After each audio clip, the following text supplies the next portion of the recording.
জন্মদিন প্ৰত্যেকে আয়োজন কৰিব প্ৰিয় শিল্পীগৰাকীক সোঁৱৰিব গীতেৰে সোঁৱৰিব তেওঁৰ কথাৰে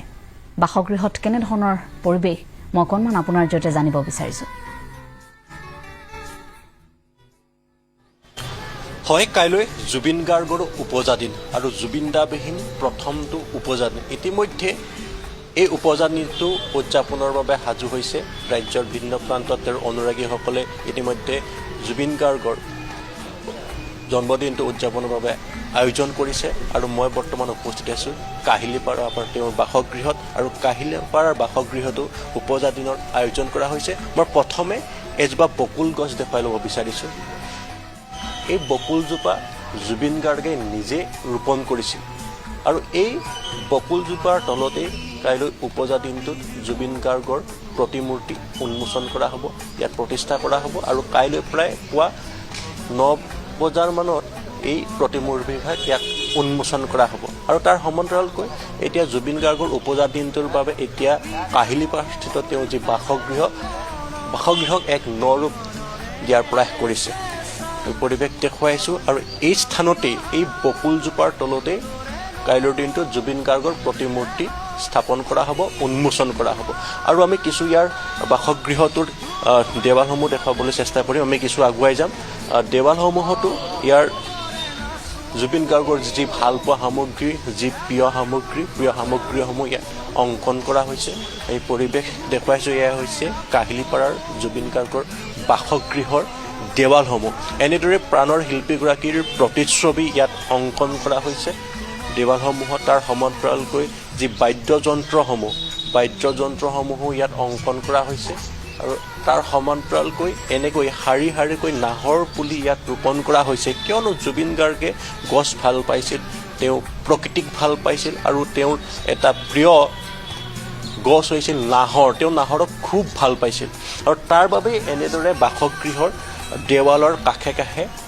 নাহৰ পুলি ইয়াত ৰোপণ কৰা হৈছে আৰু তাৰ সমান্তৰালকৈ আমি দেখুৱাইছোঁৱেই এনেদৰে দেৱালত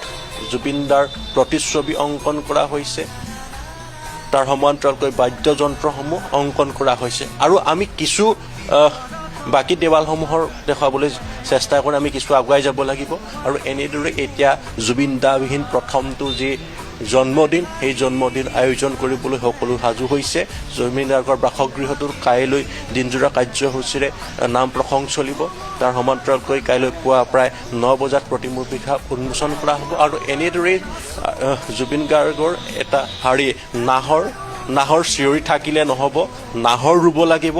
ঘৰত নাহৰজোপা যেতিয়া থাকিব তেতিয়া মই থকা যেন লাগিব য'ত নাহৰ থাকে ত'ত জুবিন গাৰ্গ থাকে ইয়াক দেৱালত এনেদৰে উপস্থাপন কৰিছে আৰু তাৰ সমান্তৰালকৈ জুবিনদাৰ যি প্ৰতিচ্ছবি এইফালেও এনেদৰেই ইয়াত উপস্থাপন কৰা হৈছে আৰু তাৰ সমান্তৰালকৈ আৰু কিছু আমি আগুৱাই যাম জুবিন গাৰ্গৰ যি প্ৰিয় বাহনখন যি ইছুজু বাহনখনে জুবিন দাই উজনি নামনি ঘূৰি ফুৰিছিল সেই বাহনখনতো ইয়াত ধুনীয়াকৈ সুন্দৰ ৰূপত উপস্থাপন কৰা হৈছে S01 EJ 9999 নম্বৰৰ যি ইছুজু বাহনখন সেই বাহনখনো এনেদৰে ইয়াত উপস্থাপন কৰা হৈছে আৰু জুবিন গাৰ্গৰ এই উপজা দিনটো এইবাৰ এনেদৰেই বাসগৃহত আয়োজন কৰিবলৈ সাজু হৈছে ইয়াৰ আৱাসীসকল আছে আৱাসীসকলৰ সৈতে আমি কিছু কথা পাতিম দৰাচলতে কাইলৈৰ দিনটো তেওঁলোকেনো কেনেদৰে এই কি কাৰ্যসূচী হাতত লৈছে আমি তেওঁলোকৰ সৈতেও কথা পাতিম পুনৰ উল্লেখ কৰিছোঁ কাইলৈ যিহেতু জুবিন গাৰ্গবিহীন প্ৰথমটো উপজা দিন আৰু এই প্ৰথমটো উপজা দিনৰ ৰাজ্যৰ বিভিন্ন প্ৰান্তত প্ৰাণৰ শিল্পীগৰাকীৰ উপজা দিনটো উদযাপনৰ বাবে আয়োজন কৰা হৈছে আৰু সমান্তৰালকৈ কাহিলীপাৰাৰ বাসগৃহতো একেই পৰিৱেশ বাসগৃহতো কাইলৈৰ পৰা দিনজোৰা কাৰ্যসূচী তাৰ জন্মদিনটো উদযাপনৰ বাবে সাজু হৈছে মই আপোনালোকৰ কাষলৈ আহিছোঁ কাইলৈ যিহেতু প্ৰাণৰ শিল্পীগৰাকীৰ বিহীন প্ৰথমটো উপজা দিন আপোনালোকৰ চৌপাশটো এক নৰূপ দিয়া হৈছে তাৰ সমান্তৰালকৈ দাদাই নিজেই ৰোৱা বকুলজোপাৰ তলত প্ৰতিমূৰ্তি কাইলৈ স্থাপন কৰা হ'ব কাইলৈ কি কাৰ্যসূচী হ'ব আপোনালোক কেনেদৰে সাজু হৈছে আপোনালোকৰ চেনেলে মই এইটোৱে অনুৰোধ কৰিব খোজোঁ যে আজি আমাৰ কোনো প্ৰগ্ৰেম নাই গতিকে আমি সমূহ ৰাইজক অহাকালি ৰাতিপুৱা 9টা চাৰে 9টা বজাত এইটো তেখেতৰ মূৰ্তিটো প্ৰতিষ্ঠা কৰা হ'ব গতিকে অহাকালি মাতিছোঁ আজি আমি কোনো অনুষ্ঠান নকৰোঁ যিহেতু দুয়োজনৰে গা অসুস্থ গৰিমা গাৰ্গ ডাঙৰীয়ানী আৰু কপিল বৰঠাকুৰ ডাঙৰীয়াৰ গা অসুস্থ, গতিকে আজি প্ৰগ্ৰেমটো আমি কোনো নকৰোঁ। কাইলৈ কি প্ৰগ্ৰেম? কালি ৰাতিপুৱা 9:30 বজাত আৱক্ষ মূৰ্তিটো বৈদিক প্ৰক্ৰিয়াৰে প্ৰতিষ্ঠা কৰা হ'ব আৰু তেওঁলোকে দুইজনে প্ৰতিষ্ঠা কৰিব। তাৰ পাছত নাম কীৰ্তন হ'ব, তাৰপিছত নাগৰা নাম, টোকাৰী নাম, গোটেই দিনটো তেনেকৈ ৰাতি 8টা বজালৈকে আমাৰ প্ৰগ্ৰেম চলিব। হয়, নিশ্চয়কৈ ইতিমধ্যেই তেওঁ উল্লেখ কৰিছে যে কাইলৈ পুৱা 9:30 প্ৰাণৰ শিল্পীগৰাকীৰ যি প্ৰতিমূৰ্তি বাসগৃহৰ সন্মুখত তেওঁ নিজে ৰোৱা বকুলজোপাৰ তলতেই উন্মোচন কৰা হ'ব আৰু তাৰ সমান্তৰালকৈ কালিৰ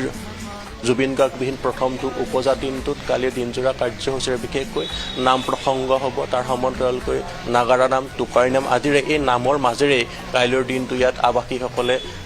আৱাসীসকলে জুবিন গাৰ্গবিহীন প্ৰথমটো উপজা দিন তেওঁলোকে উদযাপন কৰিব আৰু অসমৰ বিভিন্ন প্ৰান্তত একেই পৰিৱেশ। জুবিন গাৰ্গবিহীন প্ৰথমটো জন্মদিনৰ বাবে আয়োজন কৰা হৈছে সকলোতে, তেওঁৰ অনুৰাগীসকলে সকলোতে আয়োজন কৰিছে আৰু কাহিলীপাৰাৰ বাসগৃহটো এতিয়া এনেদৰেই সকলো এতিয়া ব্যস্ত হৈ পৰিছে। কাইলৈৰ দিনটোৰ বাবে সকলো আৱাসীসকলে ইয়াত একগোট হৈছে আৰু এই চৌপাশটো নৰূপত সজাই পৰাই তোলাত তেওঁলোকে চেষ্টা কৰিছে আৰু এনেদৰে এতিয়া দেৱালসমূহত অংকন কৰা হৈছে প্ৰাণৰ শিল্পীগৰাকীৰ প্ৰিয় সামগ্ৰী